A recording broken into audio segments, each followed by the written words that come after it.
कैसे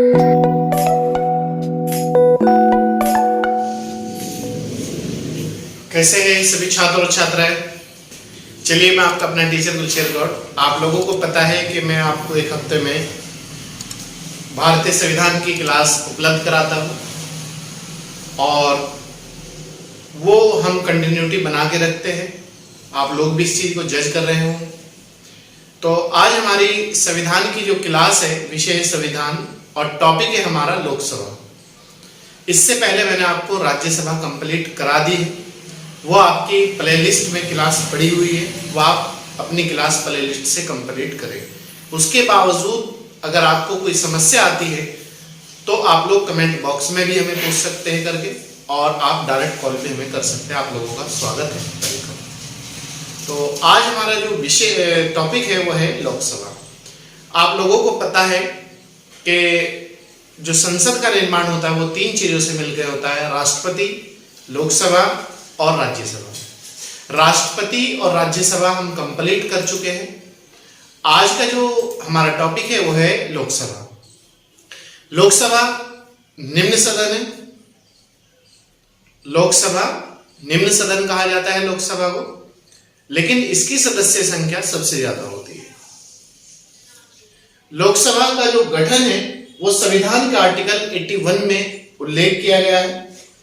संविधान के जो 81 है आर्टिकल, उसमें लोकसभा के संरचना या गठन का उल्लेख किया गया है। लोकसभा को ही उच्च सदन और निम्न सदन भी कहा जाता है। ठीक है, उच्च सदन और निम्न सदन इसे ही कहा जाता है। इसकी कुल सदस्य संख्या जब संविधान का निर्माण हुआ, मूल सदस्य संख्या मूल संविधान में 500 निश्चित की गई है। 500 निश्चित की गई थी, लेकिन वर्तमान में इसकी जो कुल सदस्य संख्या है वो है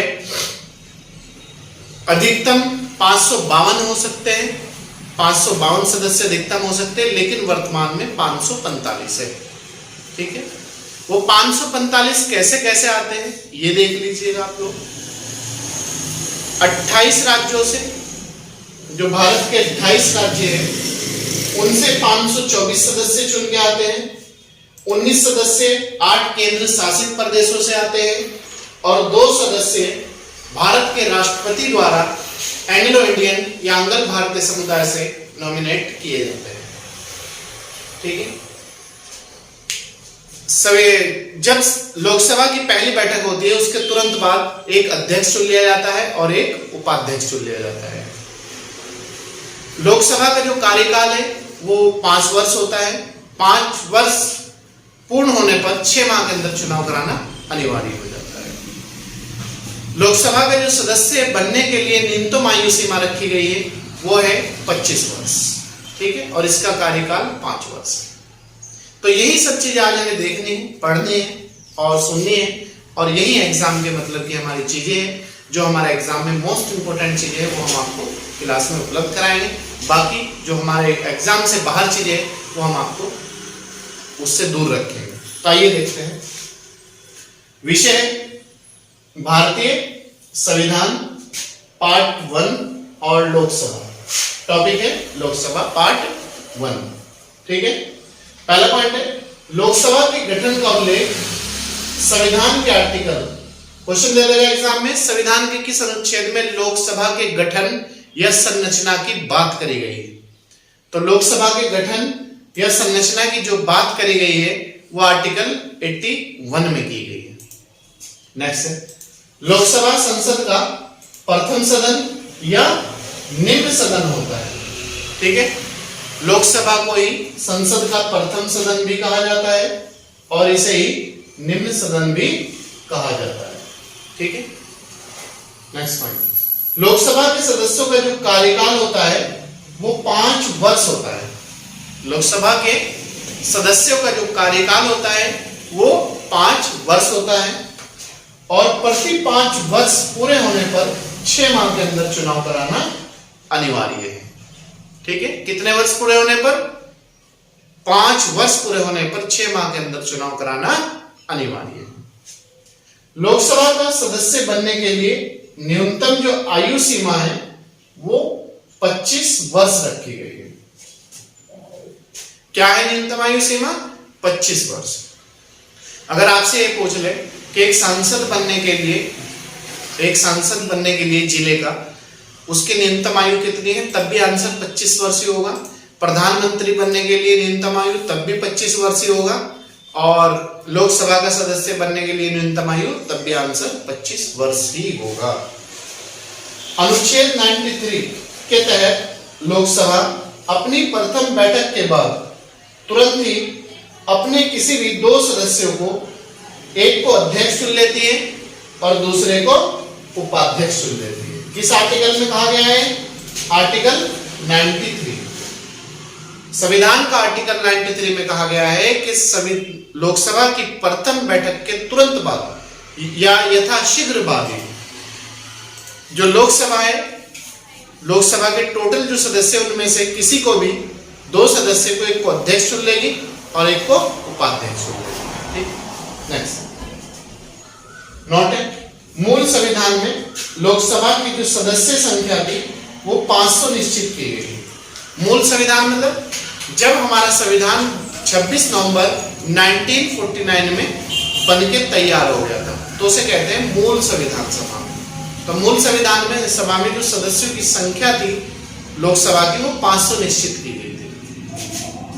नेक्स्ट है नोट, वर्तमान में लोकसभा के सदस्यों की अधिकतम संख्या 552 हो सकती है। ये भी याद रखना, वर्तमान में लोकसभा के सदस्यों की अधिकतम जो संख्या हो सकती है वो कितनी हो सकती है? 552। अब ये 552 देख लीजिएगा, क्वेश्चन ये आता है किस तरह आता है। 530 सदस्य है वो राज्यों से आते हैं, जो हमारे 28 राज्य हैं उनसे 530 सदस्य निर्वाचित हो सकते हैं। अधिकतम याद रखना,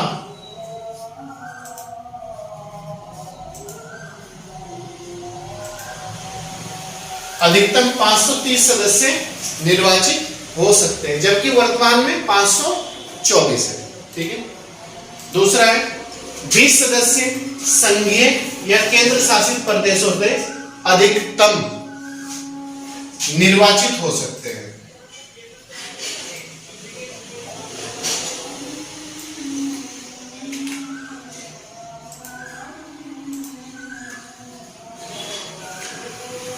याद रखना, 20 सदस्य केंद्र शासित प्रदेशों से अधिकतम निर्वाचित हो सकते हैं, जबकि वर्तमान में कितने हैं? 19। ठीक है। दो सदस्य, ये जो दो सदस्य हैं ये भारत के राष्ट्रपति एंग्लो इंडियन समुदाय से नॉमिनेट करते हैं लोकसभा में। ये दो सदस्य देखो, वर्तमान में लोकसभा की सदस्य संख्या कितनी है? 545, जबकि कितनी अधिकतम हो सकती है? 552। वर्तमान में 28 राज्यों से कितने हैं? 524 और अधिकतम कितने हो सकते हैं? 530। 8 केंद्र शासित प्रदेशों से वर्तमान में कितने सदस्य हैं लोकसभा में? 19, अधिकतम 20। ये तो एंग्लो इंडियन दो ही रहेंगे, अधिकतम भी और न्यूनतम भी। ठीक है। इनकी बस नियुक्ति पूछता है, क्वेश्चन यह आता है एग्जाम में कि लोकसभा में कौन दो सदस्यों को नियुक्त करता है? राष्ट्रपति। या राष्ट्रपति लोक किस सदन में कितने सदस्यों को नॉमिनेट करता है? लोकसभा में 2 सदस्य, किस क्षेत्र से? एंग्लो इंडियन भारतीय समुदाय से। राज्यसभा में कितने? 12 सदस्य। कैसे? लोग समाज सेवा, साहित्य, कला, विज्ञान वगैरह के आधार पर। ठीक है। और ये जो राष्ट्रपति 2 सदस्य एंग्लो समुदाय से राष्ट्रपति द्वारा मनोनीत अनुच्छेद 331 के तहत करता है। जो राष्ट्रपति इन्हें 2 सदस्यों को नॉमिनेट करता है लोकसभा में, वो किस आर्टिकल के तहत करता है? ये इंपॉर्टेंट हो जाता है, आर्टिकल 331 के तहत। नेक्स्ट है संविधान के अनुच्छेद 330 के तहत नए परिसीमन के बाद लोकसभा में अनुसूचित जातियों मतलब SC, शेड्यूल कास्ट के लिए 84 सीटें आरक्षित की गई है। मतलब ये नया जो परिसीमन हुआ था, आर्टिकल 330 में कहा गया है कि 84 सीटें जो रिजर्व है वो एससी कैटेगरी के लिए ही रिजर्व है, उनसे एससी कैंडिडेट ही चुनाव लड़ेगा। जबकि एसटी अनुसूचित जनजाति के लिए 47 सीटें आरक्षित है। शेड्यूल ट्राइब अनुसूचित जनजाति के लिए कितनी सीटें आरक्षित है? 47 सीटें। ठीक है, इसके बाद नेक्स्ट पॉइंट नोट है, वर्ष 2001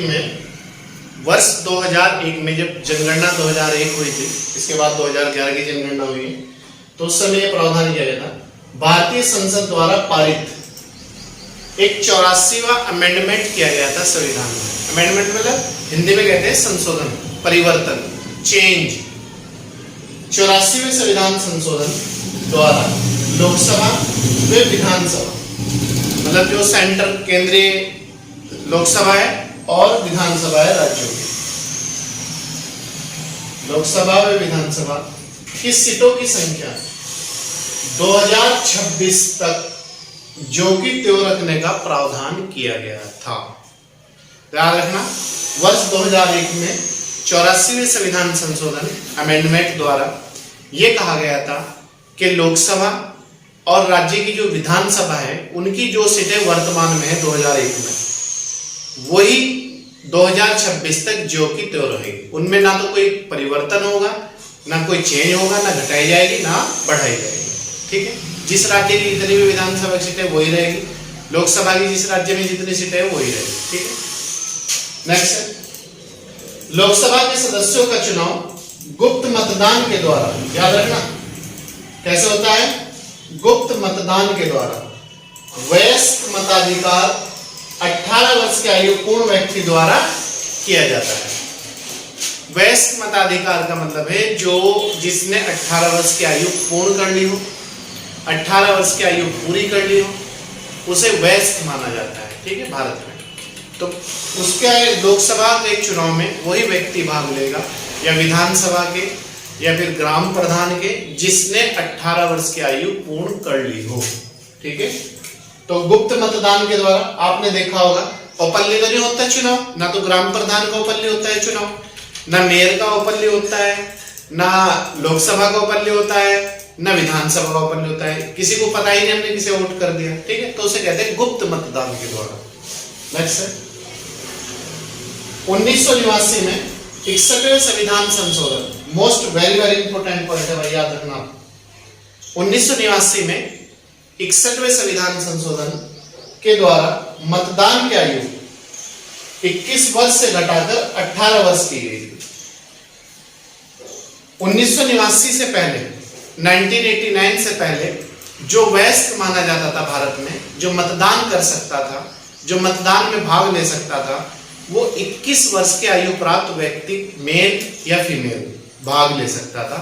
अगर 21 वर्ष से कम आयु है किसी व्यक्ति की, तो वो 1989 से पहले मतदान में भाग नहीं ले सकता था। लेकिन 61वां संविधान संशोधन किया गया, परिवर्तन किया गया, चेंज किया गया, अमेंडमेंट किया गया 1989 में, और ये कहा गया कि अब के बाद मतदान में जिस व्यक्ति ने, महिला या पुरुष दोनों में से किसी भी में 18 वर्ष की आयु पूर्ण कर ली हो, वो मतदान में भाग ले सकते। तो ये याद रखना।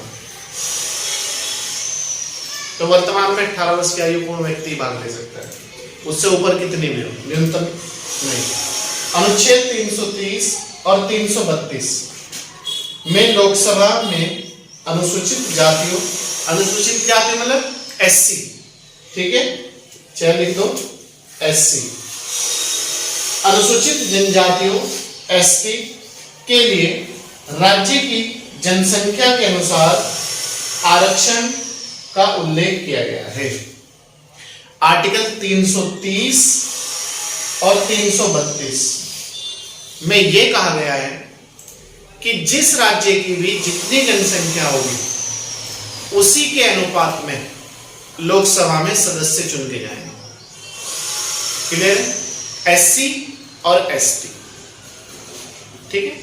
अगर एससी की जनसंख्या ज्यादा है तो एससी ज्यादा जाएंगे, एसटी की ज्यादा है तो एसटी ज्यादा जाएंगे।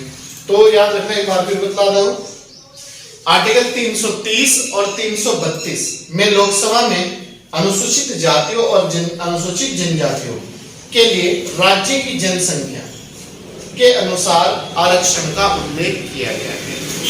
जितनी भी उनकी राज्य में जनसंख्या होगी उसी के अकॉर्डिंग उन्हें सीटें प्रदान की जाए। नेक्स्ट है, भारत का सबसे अधिक मतदाता वाला लोकसभा क्षेत्र बाहरी दिल्ली है। याद रखना, ये क्वेश्चन बहुत आता है एग्जाम में कि भारत का सबसे अधिक मतदाता वाला लोकसभा क्षेत्र कौन सा है, तो हो जाएगा बाहरी दिल्ली।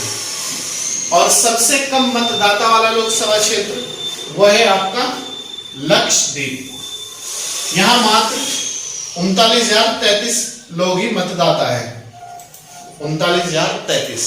ठीक है, तो सबसे अधिक वाला हो जाएगा बाहरी दिल्ली और सबसे कम हो जाएगा आपका लक्षद्वीप। ठीक है, क्षेत्रफल की दृष्टि से, क्षेत्रफल में कम ज्यादा कितना है, क्षेत्रफल की दृष्टि से सबसे बड़ा लोकसभा क्षेत्र लद्दाख है। कौन सा है? लद्दाख। और सबसे छोटा चांदनी चौक दिल्ली है। इसका मात्र एरिया 10.15 किलोमीटर स्क्वायर टू से।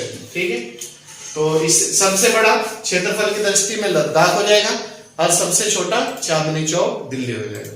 और मतदाता में सबसे बड़ा अधिक बाहरी दिल्ली और सबसे कम लक्षद्वीप है। ठीक है, चलिए नेक्स्ट पॉइंट हमारा, लोकसभा के सदस्य बनने के लिए न्यूनतम योग्यता या लोकसभा के सदस्य बनने के लिए क्या योग्यता रखी गई है, तो देखिएगा,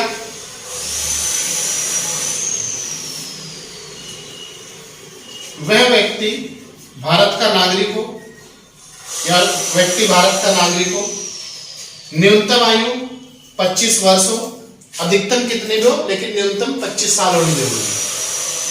भारत सरकार या राज्य सरकार के अंतर्गत किसी भी लाभ के पद पर ना हो, न तो केंद्र सरकार का कर्मचारी हो न राज्य सरकार का कर्मचारी या अधिकारी, कुछ भी नहीं हो। अगर है तो जैसे अगर वो विजय हो जाता है तो दोनों में से एक पद उसे छोड़ना पड़ेगा, क्या तो कर्मचारी अधिकारी का या फिर लोकसभा सदस्य का, एक ही पद रख सकता है। व्यक्ति पागल अथवा दिवालिया ना हो, ना तो पागल हो और ना डिफॉल्टर हो। तो ये 4 शर्तें थी लोकसभा का सदस्य बनने की।